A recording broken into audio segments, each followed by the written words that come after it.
Social Distortion tattoo design in progress. I should call it a Social Distortion fan artwork in progress.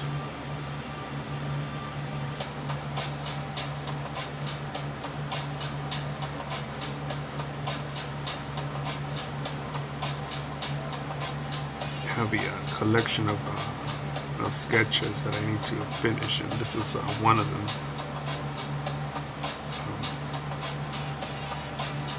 I've gotten into the habit when I'm working on my own schedule to work on things when I'm in the mood to work on them, because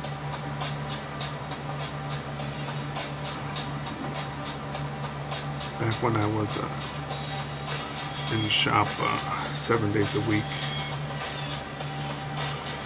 I remember that I would lose my mojo, my thrill, my drive to create amazing stuff, because it was I was doing stuff that wasn't me.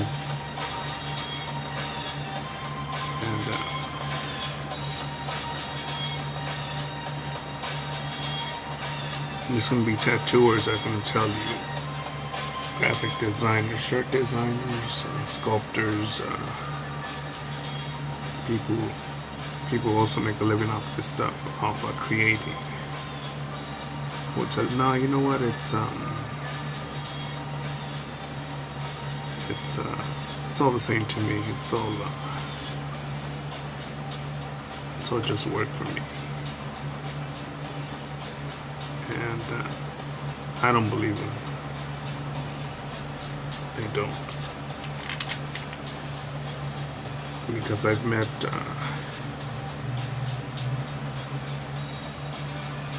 plenty of tattooers, especially tattooers that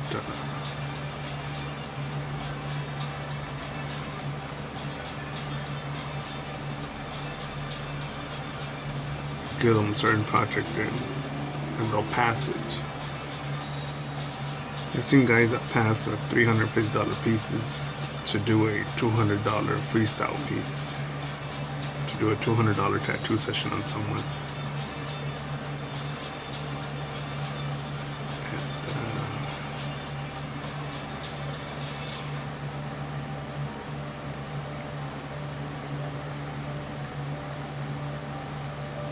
I think someone would give that up because they really didn't want to do something else. They really didn't want to work with someone, either the client or on the piece. They just found it boring.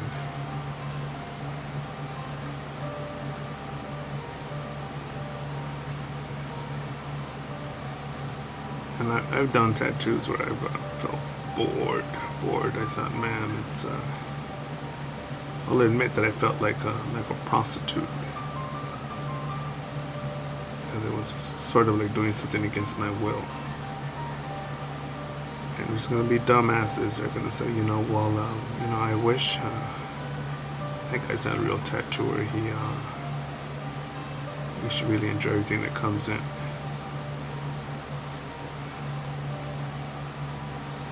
I'm pretty sure they'd be thrilled to do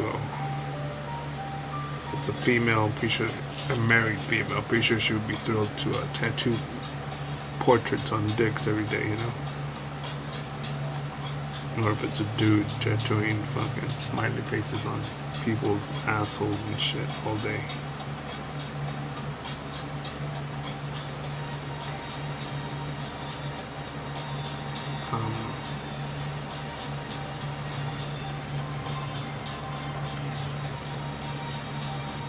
And now, I think now that I've given myself a busy schedule enough to where I could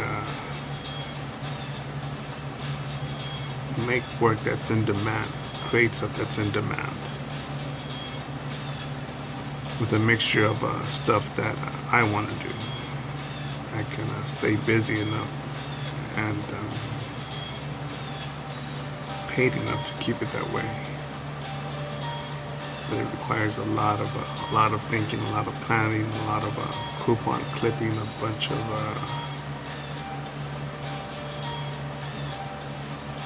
knocking on doors to make things this way, or keep them this way.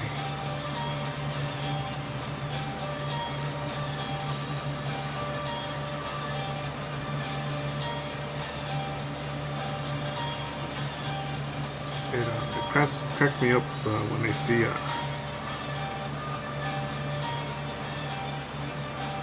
some artists that are just beginning, or people that call themselves artists,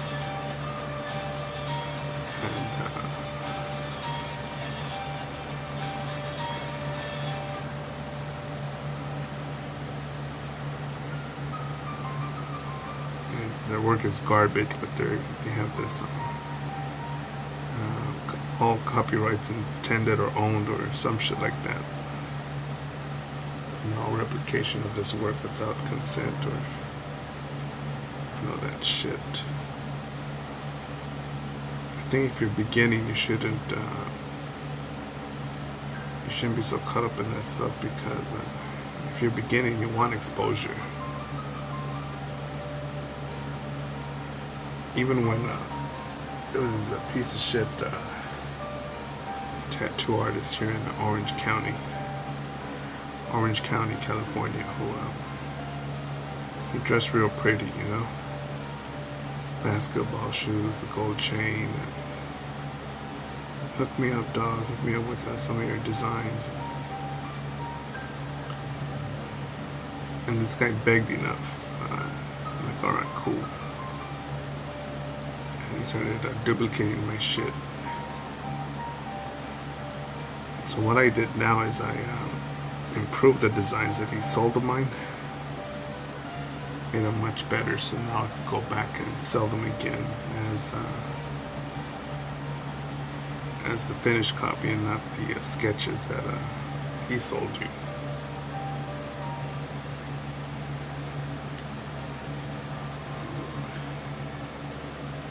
Art, the word artist, the title artist.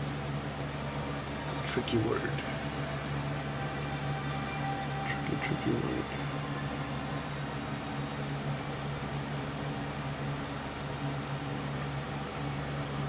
I don't know how I'm going to have the web in here.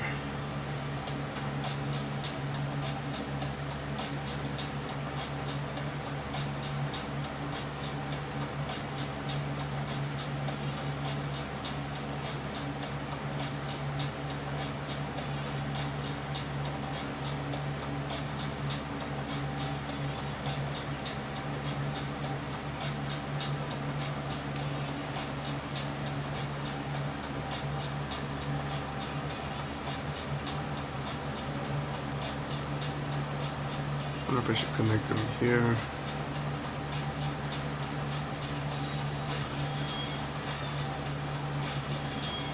Have it look like it's connected to the skeleton.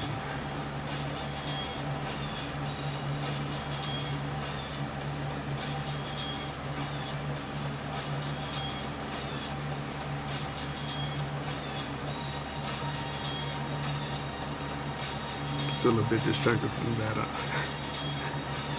deviant art band that I got.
was watching the movie.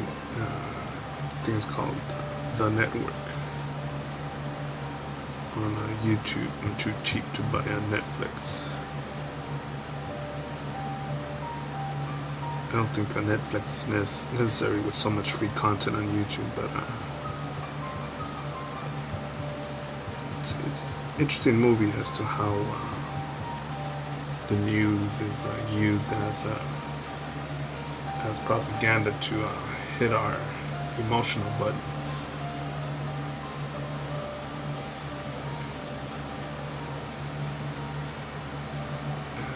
And I think, obviously, I think it still works.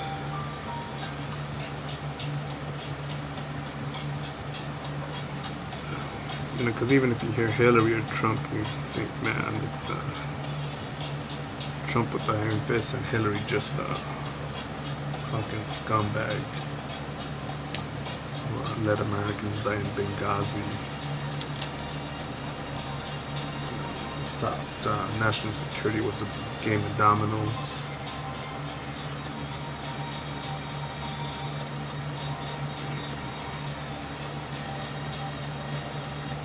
Interesting how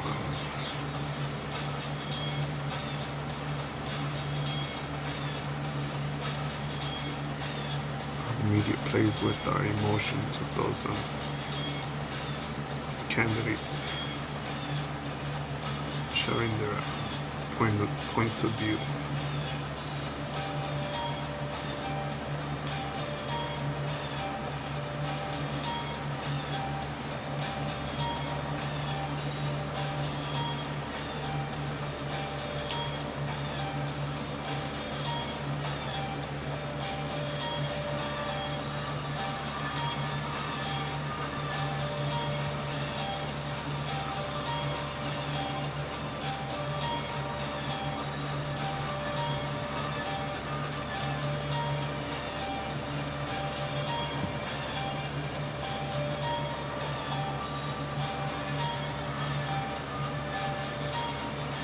There's the movie network. There's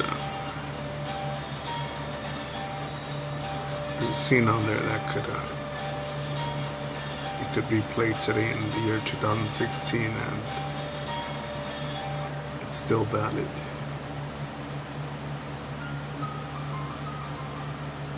Talking about thugs out on the street.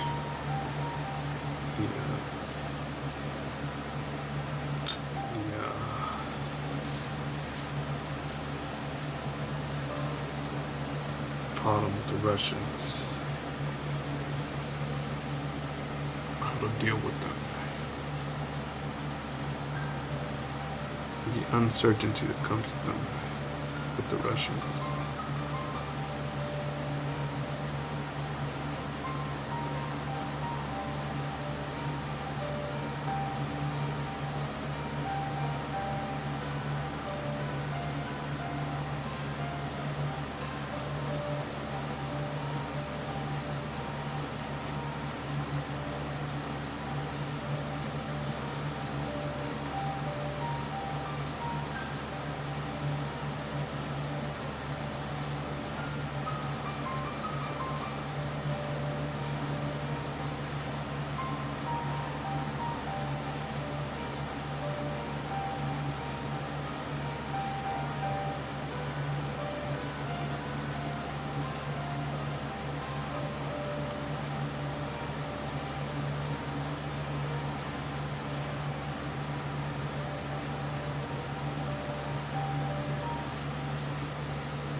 And it's, I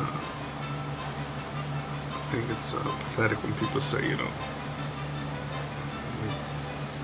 witness something tragic or amazing, and they say it's like a movie. It's like, no, you fucking moron. Movies are based off reality, or based off real events, or based off the imagination, based off real events, based off knowledge.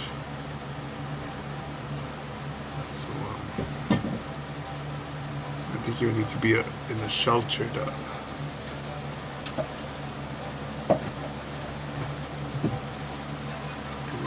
state of mind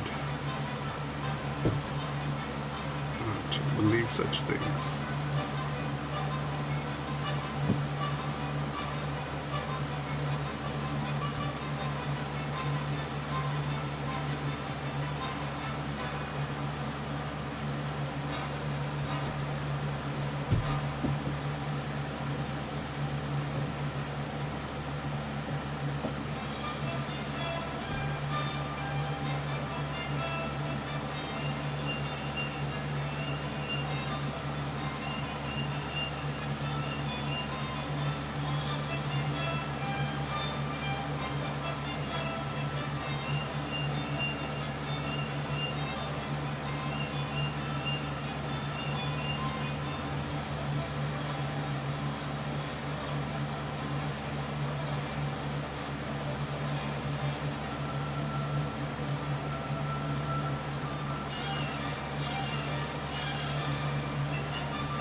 That's it for now.